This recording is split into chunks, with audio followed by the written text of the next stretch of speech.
मैं भगवान नरसिंह की इस पुण्य भूमि को प्रणाम करता हूं। यहां से कुछ किलोमीटर की दूरी पर मां गंगा कृपा बहाती हुई गुजरती है। इसलिए ये पूरा क्षेत्र ही तीर्थ से कम नहीं है और मैं मानता हूं यूपी को एक्सप्रेस वे का यह वरदान ये भी मां गंगा का ही आशीर्वाद है।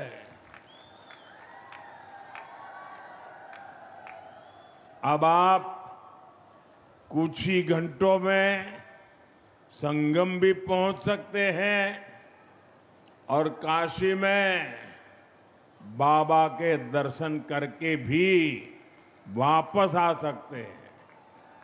साथियों, जैसे मां गंगा हजारों वर्षों से यूपी की और इस देश की जीवन रेखा रही है, वैसे ही आधुनिक प्रगति के इस दौर में उनके समीप से गुजरता ये एक्सप्रेसवे ये यूपी के विकास की नई लाइफलाइन बनेगा। ये भी अद्भुत संयोग है कि पिछले 4-5 दिनों में मैं मां गंगा के सानिध्य में ही रहा हूं। 24 अप्रैल को मैं जब बंगाल में था तो मां गंगा के दर्शन किए थे और फिर कल तो मैं काशी में था। आज सुबह ही फिर बाबा विश्वनाथ, मां अन्नपूर्णा और मां गंगा के दर्शन करने का सौभाग्य मिला और अब मां गंगा के नाम पर बने इस एक्सप्रेस वे के लोकार्पण का अवसर मिला है। मुझे खुशी है कि यूपी सरकार ने इस एक्सप्रेस वे का नाम मां गंगा के नाम पर रखा है। इसमें विकास का हमारा विजन भी झलकता है और हमारी विरासत के भी दर्शन होते हैं। मैं यूपी के करोड़ों लोगों को गंगा एक्सप्रेस वे की बधाई देता हूं।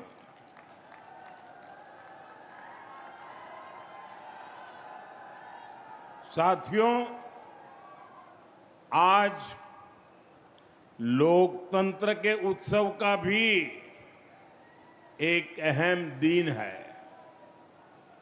बंगाल में इस समय दूसरे चरण का मतदान हो रहा है और जो खबरें आ रही हैं उनसे पता चलता है कि बंगाल में भारी मतदान हो रहा है। पहले चरण की तरह ही जनता वोट देने के लिए बड़ी संख्या में घरों से निकल रही है। लंबी लंबी कतारों की तस्वीरें सोशल मीडिया में छाई हुई है। पिछले 6-7 दशक में जो नहीं हुआ, जिसकी कल्पना भी मुश्किल थी, वैसे निर्भीक वातावरण में बंगाल में इस बार वोटिंग हो रहा है। लोग भय मुक्त होकर वोट दे रहे हैं।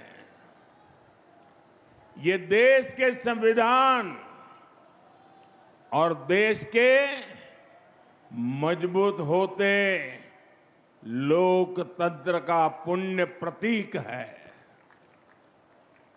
मैं बंगाल की महान जनता का आभार व्यक्त करता हूं कि वो अपने अधिकार के प्रति इतनी सजग है, बड़ी संख्या में वोटिंग कर रही है। अभी वोटिंग खत्म होने में कई घंटे बाकी है। मैं बंगाल की जनता से आग्रह करूंगा कि लोकतंत्र के इस पर्व में ऐसे ही उत्साह से भाग लें। साथियों, कुछ समय पहले जब बिहार में चुनाव हुए तो बीजेपी एनडीए ने प्रचंड जीत दर्ज की थी, एक इतिहास रच दिया था। अभी अभी कल ही गुजरात में महानगर पालिका, नगर पालिका, जिला पंचायतें, नगर पंचायतें, तहसील पंचायत, इन सब के चुनाव के नतीजे आए हैं। और आप मेरे उत्तर प्रदेश वासियों को खुशी होगी, 80 से 85% नगर पालिका और पंचायतों भाजपा ने जीत ली है।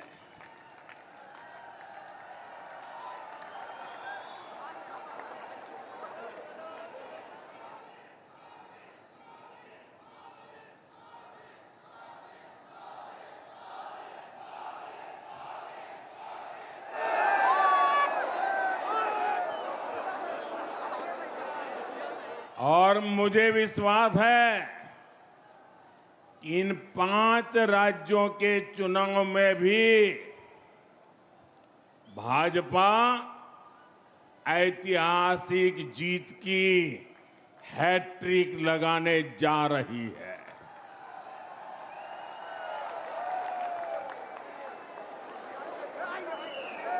चार मई के नतीजे विकसित भारत के संकल्प को मजबूत करेंगे, देश के विकास की गति को नई ऊर्जा से भरेंगे। साथियों, देश के तेज विकास के लिए हमें तेजी से आधुनिक इंफ्रास्ट्रक्चर का भी निर्माण करना है। दिसंबर 2021 में गंगा एक्सप्रेसवे का शिलान्यास करने मैं शाहजहांपुर आया था। अभी 5 साल से भी कम समय हुआ है और आप देखिए, देश के सबसे बड़े एक्सप्रेसवेज में शुमार यूपी का सबसे लंबा ग्रीन कॉरिडोर एक्सप्रेसवे ये 5 साल के भीतर भीतर बनकर तैयार हो गया है।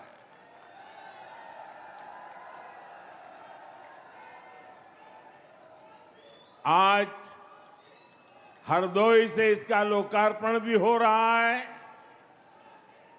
यही नहीं, एक और गंगा एक्सप्रेसवे का निर्माण पूरा हुआ है, तो साथ ही इसके विस्तार की योजना पर भी काम शुरू हो गया है। जल्द ही गंगा एक्सप्रेसवे मेरठ से आगे बढ़कर हरिद्वार तक पहुंचेगा।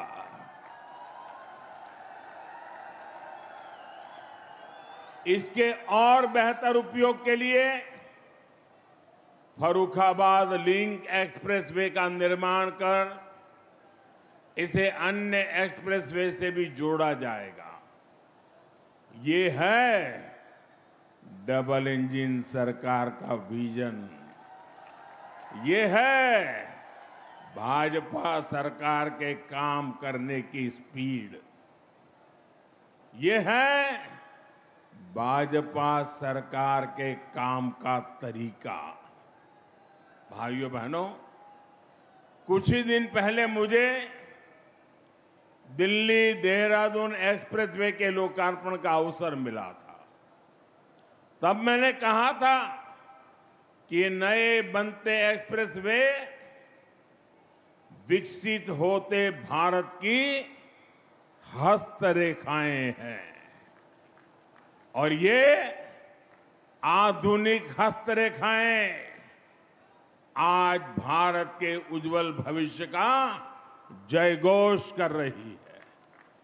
साथियों, अब वो दौर चला गया जब एक सड़क के लिए दशकों तक इंतजार करना पड़ता था।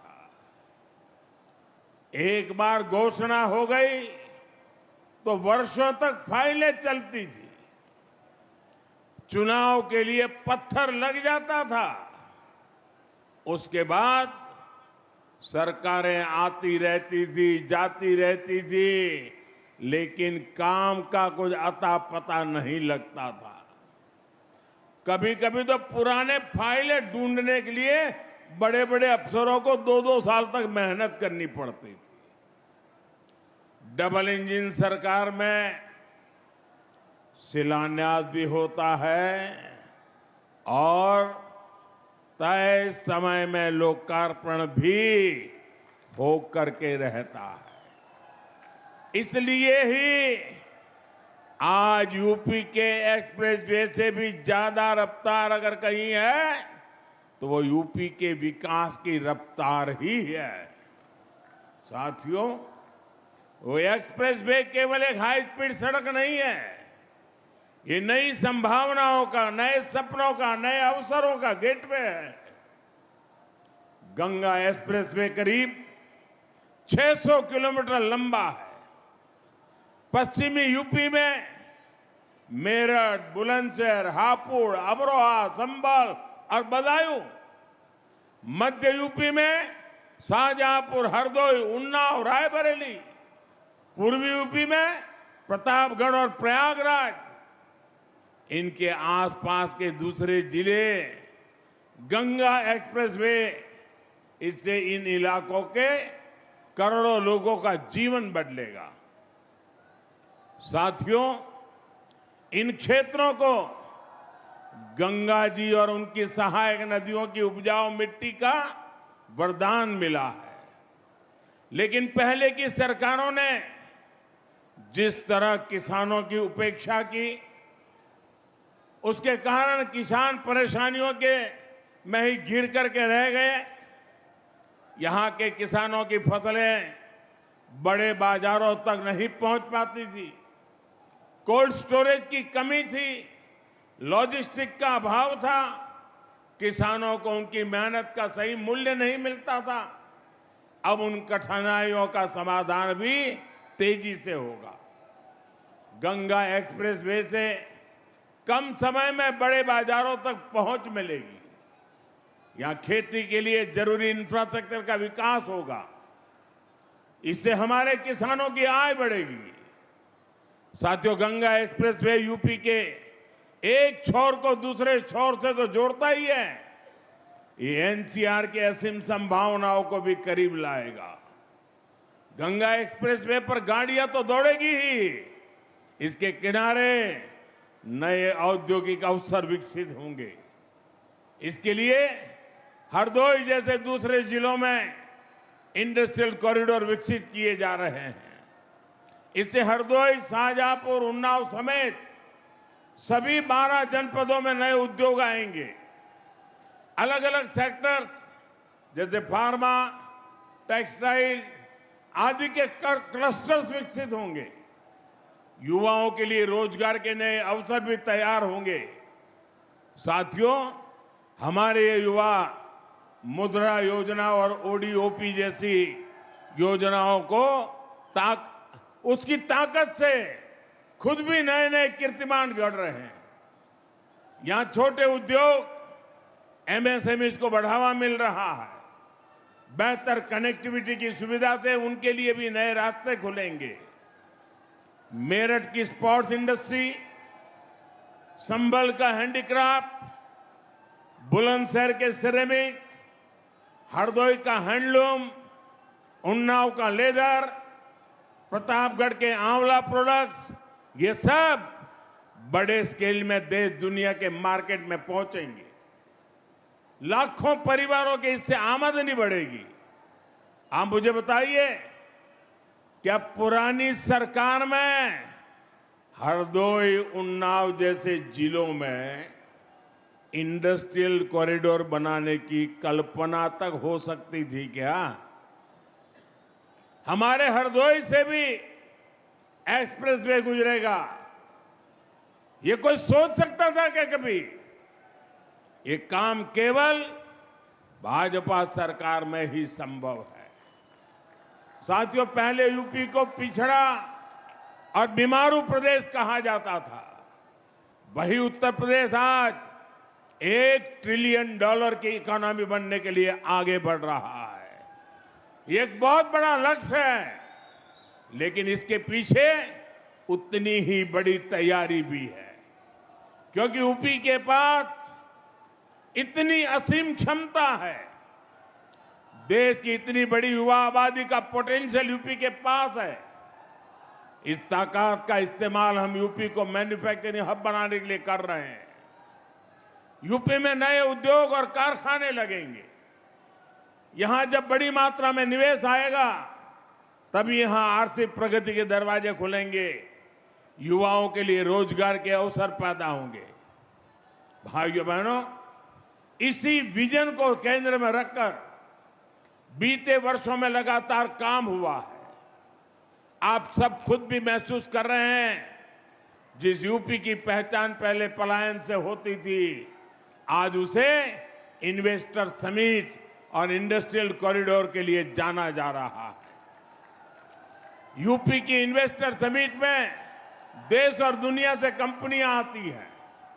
यूपी में हजारों करोड़ रुपए का निवेश हो रहा है। आज अगर भारत दुनिया में दूसरा सबसे बड़ा मोबाइल निर्माता है, तो उसमें बहुत बड़ा योगदान यूपी का है। आज भारत जितने मोबाइल बना रहा है, उसमें आधे मोबाइल हमारे यूपी में बन रहे हैं। अभी कुछ ही हफ्ते पहले मैंने नोएडा में सेमीकंडक्टर प्लांट का शिलान्यास भी किया है। साथियों, आप सब जानते हैं, एआई के इस दौर में सेमीकंडक्टर कितनी बड़ी फील्ड बनाती जा रही है। यूपी उसमें भी लीड लेने के लिए आगे बढ़ रहा है। भविष्य में असीम अवसरों वाला बहुत बड़ा क्षेत्र यूपी के लोगों के लिए खुल रहा है। साथियों, उत्तर प्रदेश का औद्योगिक विकास आज भारत की सामरिक ताकत भी बन रहा है। आज देश के 2 डिफेंस कॉरिडोर में से एक यूपी में है। बड़ी बड़ी डिफेंस कंपनियां यहां अपनी फैक्ट्री लगा रही है। ब्रह्मोस जैसी मिसाइलें, जिनका लोहा दुनिया मानती है, आज वो यूपी में बन रही है। रक्षा उपकरणों के निर्माण में जो छोटे छोटे पार्ट चाहिए होते हैं, उनकी सप्लाई के लिए एमएसएमई को काम मिलता है। इसका बहुत बड़ा लाभ उत्तर प्रदेश के एमएसएमई सेक्टर को हो रहा है। छोटे छोटे जिलों में भी अब युवा बड़े बड़े उद्योगों से जुड़ने का सपना देख सकते हैं। साथियों, आज उत्तर प्रदेश इतनी तेज गति से विकास कर रहा है क्योंकि यूपी ने पुरानी सियासत को भी बदला है और नई पहचान भी बनाई है। आप याद करिए, एक समय यूपी की पहचान गड्ढों से होती थी। आज वही यूपी देश में सबसे ज्यादा एक्सप्रेसवेज वाला प्रदेश बन चुका है। पहले यहां पड़ोस के जिले तक जाना भी बड़ा मुश्किल होता था, लेकिन आज उत्तर प्रदेश में 21 एयरपोर्ट है, 5 इंटरनेशनल एयरपोर्ट है। अब तो नोएडा इंटरनेशनल एयरपोर्ट का उद्घाटन भी हो चुका है। गंगा एक्सप्रेसवे से नोएडा इंटरनेशनल एयरपोर्ट कुछ ही घंटों की दूरी पर है। भाइयों बहनों, हमारा उत्तर प्रदेश भगवान राम और भगवान कृष्ण की धरती है, लेकिन पिछली सरकारों ने अपनी करतूतों के कारण अपराध और जंगल राज को यूपी की पहचान बना दिया था। यूपी के माफियाओं पर फिल्में बनती थी, लेकिन अब यूपी की कानून व्यवस्था का देश भर में उदाहरण दिया जाता है।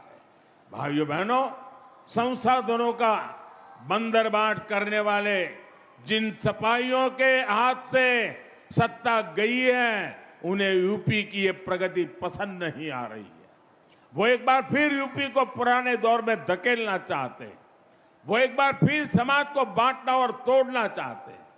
साथियों, समाजवादी पार्टी विकास विरोधी भी है और नारी विरोधी भी है। अभी बीते दिनों देश ने एक बार फिर सपा और कांग्रेस जैसी पार्टियों का असली चेहरा देखा है। केंद्र की एनडीए सरकार संसद में नारी शक्ति वंदन संशोधन लेकर आई थी। अगर ये संशोधन पास हो जाता तो साल 2029 के चुनाव से ही महिलाओं को विधानसभा और लोकसभा में आरक्षण मिलता। बड़ी संख्या में हमारी माताएं बहनें सांसद विधायक बनकर दिल्ली लखनऊ पहुंचती, वो भी किसी और वर्ग की सीटें कमी हुए बिना। लेकिन सपा ने इस संशोधन बिल के खिलाफ वोट किया। साथियों, इस बिल से सभी राज्यों की सीटें भी बढ़ती है। हमने संसद में साफ साफ कहा था, सभी राज्यों की सीटें एक ही अनुपात में बढ़ेगी। लेकिन यूपी को गाली देकर पॉलिटिक्स करने वाली डीएमके जैसी पार्टियां, उन्हें इस बात पर आपत्ति थी कि यूपी की सीटें क्यों बढ़ेगी। आप देखिए, समाजवादी पार्टी संसद में उन्हीं के सुर में सुर मिला रही थी। ये सपा वाले यहां से आपके वोट लेकर संसद जाते हैं और संसद में यूपी के लोगों को गाली देने वालों के साथ खड़े हो जाते हैं। इसलिए यूपी के लोग कहते हैं, समाजवादी पार्टी कभी सुधर नहीं सकती है। ये लोग हमेशा महिला विरोधी राजनीति ही करेंगे। ये हमेशा तुष्टिकरण और अपराधियों के साथ खड़े रहेंगे। सपा कभी भी परिवारवाद और जातिवाद से ऊपर उठ नहीं सकती। ये लोग हमेशा विकास विरोधी राजनीति करेंगे। यूपी को सपा और उसके सहयोगियों से सावधान रहना है। साथियों, आज देश एक ही संकल्प लेकर आगे बढ़ रहा है, विकसित भारत का संकल्प। इस संकल्प को पूरा करने में उत्तर प्रदेश की बहुत बड़ी भूमिका है।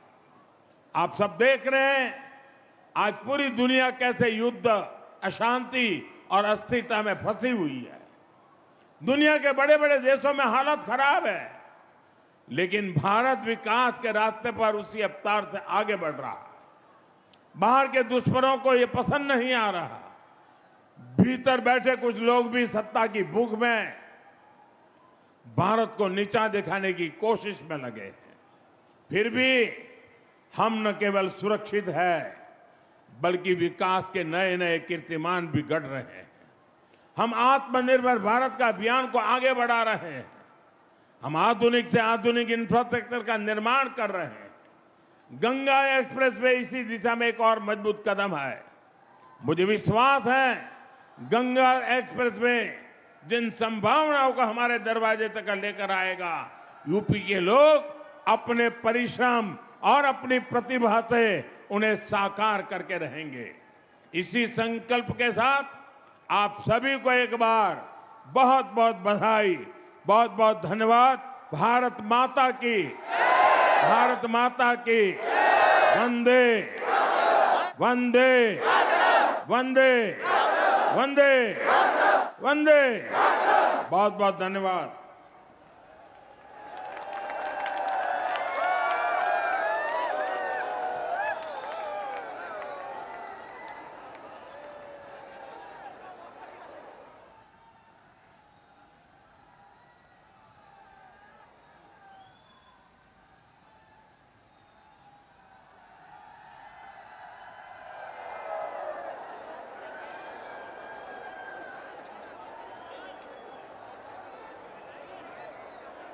बहुत बहुत आभार माननीय प्रधानमंत्री श्री नरेंद्र मोदी जी का उनके इस प्रेरक संबोधन के लिए।